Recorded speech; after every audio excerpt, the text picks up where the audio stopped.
Hello friends. आज मैं आपको एक कहानी सुनाने जा रही हूँ। ये कहानी एक छोटे से गांव में रहने वाले एक छोटे से गरीब ब्राह्मण परिवार की है। तो कहानी की शुरुआत कुछ इस तरह है कि एक बार एक छोटे से गांव में एक गरीब ब्राह्मण परिवार रहता था। वह एक छोटा सा परिवार था। उस परिवार में माता पिता अपने बेटे के साथ रहते थे। पिता रोज जंगल से लकड़ियां काट कर लाता था और उन लकड़ियों को बेचकर अपने परिवार का खर्चा चलाता था। इसी से वे अपने बेटे को विद्यालय में पढ़ने भी भेजते थे और अपने परिवार का पेट भी भरते थे।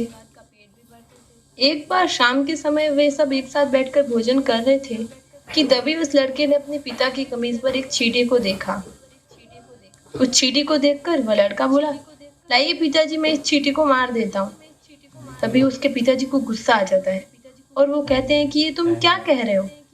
तुम्हें पता है ये हमारे ब्राह्मण धर्म में पाप है। तुम ऐसा नहीं कर सकते हो। ब्राह्मण धर्म में छोटे से छोटे जीव को मारना भी पाप है। इतना कहकर उसके पिताजी खड़े हो गए और उसी समय जंगल की ओर चले गए जहाँ से वो चींटी उनके साथ आई थी। उसके पिताजी उस चींटी को वापस उसके स्थान पर छोड़कर उससे गलती की क्षमा मांगते हैं। उसी दौरान माता अपने बेटे को समझाते हुए कहती है कि बेटा, अगर तुझे कोई ले जाए और मार दे तो हमारा हाल भी बुरा होगा ना। इसी तरह अगर तुम इस चींटी को मार देते तो उसका परिवार भी तो होगा ना, उनका भी तो हाल बुरा होता ना। इसीलिए तुम्हारे पिताजी इसी वक्त उस चींटी को वापस जंगल में छोड़ने गए हैं जहाँ से वह चींटी उनके साथ आई थी। बेटा अपनी माता की बात समझ गया और अपनी माता से बोला कि माँ, आज के बाद मैं कभी किसी जीव को नहीं मारूंगा और अपने मित्रों को भी ये बात समझाऊंगा कि किसी जीव को ना मारे। उसी समय उसके पिता वापस घर आ जाते हैं। बेटा अपने पिता को देखकर उनके गले लग जाता है और अपने पिता से कहता है कि पिताजी, आज के बाद मैं कभी किसी जीव को नहीं मारूंगा।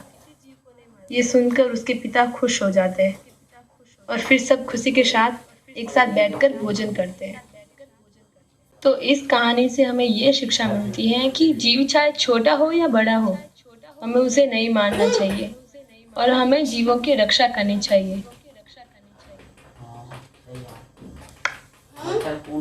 इस समय हमारे भारत देश और अन्य देशों में फैलने वाले कोरोना संक्रमण को ध्यान में रखते हुए मैं सभी से यही कहना चाहती हूँ कि हमारे भारत सरकार द्वारा लिए गए फैसले को ध्यान में रखते हुए कोई भी व्यक्ति अपने घर से बाहर ना निकले और अपने परिवार की सुरक्षा का ध्यान रखें। So please stay home, be safe and stay happy.